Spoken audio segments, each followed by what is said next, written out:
শিক্ষা বিক্রি গোটা ভারতবর্ষের কাছে পশ্চিমবঙ্গের মাথা নিচু হয়ে গেল। সবাই বলেন কোন পশ্চিমবঙ্গ? ওরা বলে মধ্যপ্রদেশে ব্যাপক। আরে মধ্যপ্রদেশে তো রবীন্দ্রনাথ জন্মায়নি, মধ্যপ্রদেশে বিদ্যাসাগর জন্মায়নি, মধ্যপ্রদেশে রামমোহন জন্মায়নি, মধ্যপ্রদেশে সুভাষচন্দ্র বোস জন্মায়নি। এই পশ্চিমবঙ্গের মাটিতে যে সমস্ত মানুষ জন্মেছেন, যাদের ঐতিহ্য আমাদের চিরকাল মাথা উঁচু করে রেখেছিল, সেই রাজ্যে যখন শিক্ষা বিক্রি হয় তখন আপনি লজ্জিত হন। প্রজাতন্ত্রে আপনাকে অধিকার দেওয়া হয়েছিল ভোট দিয়ে নির্বাচিত করার। আজকে আপনি যাদের নির্বাচিত করেছেন তারা যখন দুর্নীতি করে, আপনি কিন্তু প্রকারান্তরে সেই দুর্নীতির একজন সহায়ক শক্তি হিসেবে পরিচিত হন।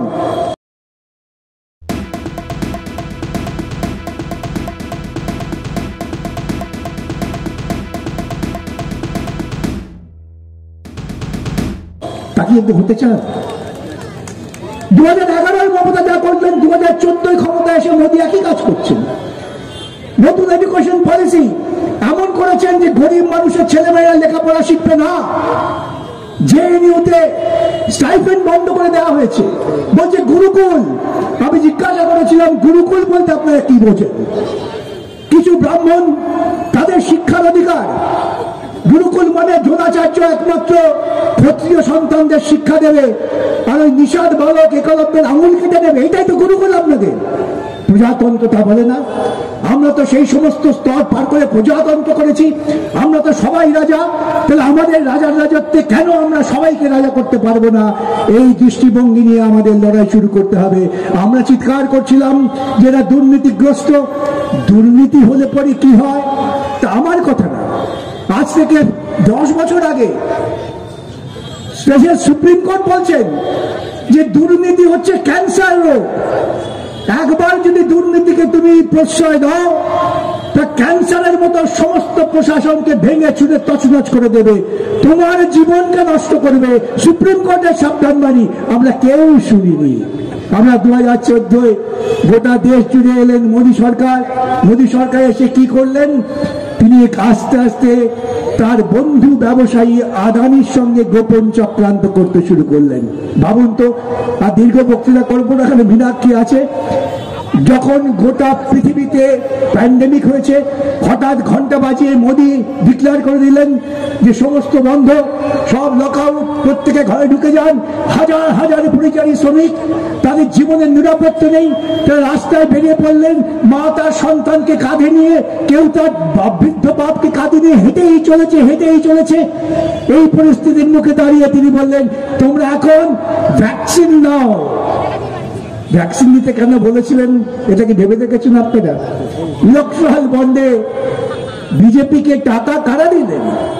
যারা আমার আপনার রক্তের ওপর দাঁড়িয়ে মুনাফা করেছেন তারা বিজেপিকে টাকা দিচ্ছেন। আমার আপনার রক্তের ওপর দাঁড়িয়ে বিদ্যুতের দাম বৃদ্ধি হচ্ছে, তারা মমতাকে টাকা দিচ্ছেন। এই দুর্নীতির মহাসম্মেলন হচ্ছে মোদী এবং মমতা। আমাকে অনেকেই বলেন, আমার একটা ঘটনাক্রমে দুর্ভাগ্য বা সৌভাগ্য, আচ্ছা এরা কবে জেলে যাবে বলুন তো? আমি যাবে না। মোদি দিদি, আমি বলি মোদি ভাই, মোটা ভাই আর দিদি ভাই, এদের যে আঁতাত, সেই আঁতাতটা এত সূক্ষ্ম স্তরে ওই নিচের তলায় বিজেপি নেতারাও বোঝেন না, তৃণমূল নেতারা তো বুঝবেনই না, কারণ তাদের কাছে তো মমতাই শেষ কথা। চুরি করলেও মমতা, ডাকাতি করলেও মমতা, ধর্ষণ করলেও মমতা, সবইতেই মমতা। তাহলে এই দুর্নীতি আজকে আমার গোটা প্রজাতন্ত্রকে ধ্বংস করে দিচ্ছে। আমার কি করণীয়? আমার তো অধিকার আছে। ওরা ভোট দিতে দেবে না, আপনাদের দেয় না, কিন্তু আমাকে ভোটের অধিকার প্রয়োগ করতে হবে। এটা তো আমাদের উত্তরাধিকার সূত্রে পাওয়া। 1 কাঠা জমি বাপ রেখে গেলে পরে আমরা 1 কাঠা জমি 1 ফুট এদিক ওদিক হলে মারামারি করি। আর আমার বাপ ঠাকুরদার রক্ত দিয়ে লড়াই করে ভগৎ সিং, মাস্টারদা, সূর্য সেন, মহাত্মা গান্ধী সহ হাজার হাজার মানুষ যারা ভারতবর্ষের জন্য প্রাণ দিয়েছেন, তার ফলস্বরূপ হিসেবে আমি একটা সংবিধান পেয়েছি। উত্তরাধিকারী হিসেবে আমার কি দায় নেই এই সংবিধানকে রক্ষা করার, এই সংবিধানের ইকোনমিক জাস্টিস, সোশ্যাল জাস্টিসকে পরিপূর্ণ করার? পৃথিবীর বুকে ভারতবর্ষের অর্থনীতি এমন নিম্নগামী, ভারতবর্ষের মানুষের মধ্যে আয়ের বৈষম্য এত বেড়ে গেছে যে পৃথিবীর অর্থনীতিবিদরা শঙ্কিত হয়ে পড়েছেন। এবং এ রাজ্যে বলা হচ্ছে ভাতা দেব। ভাতার টাকা আসছে কোথেকে আপনি জানেন? আপনার পকেট থেকে। পশ্চিমবঙ্গের প্রতিটি মাথা পিছু আমাদের দেনা হচ্ছে 63,000 টাকা। আমার যে বোনেরা ভাবছেন 500, 1000, 2000 পাচ্ছি, তাদের ঘর ভেঙে এই টাকা আদায় করা হবে। পশ্চিমবঙ্গ এত ঋণগ্রস্ত হয়েছে, যদি কোনোদিন শোনেন যে পশ্চিমবঙ্গকে বিক্রি করে দিতে হচ্ছে, বিস্মিত হবেন না। এই ঋণের টাকা কে শোধ করবে? আমরা চেয়েছি সরকারকে দিয়ে মানুষের উৎপাদন ক্ষমতা বাড়াবার। গরিব চাষি চাষ করবে, আজকে চাষিরা চাষের ফসলের দাম পায় না। ওদিকে মোদিও বলছেন চাষের ফসলের দাম দেব না, এদিকে মমতাও বলছেন। বক্তৃতায় দুজনেই খুব পারদর্শী।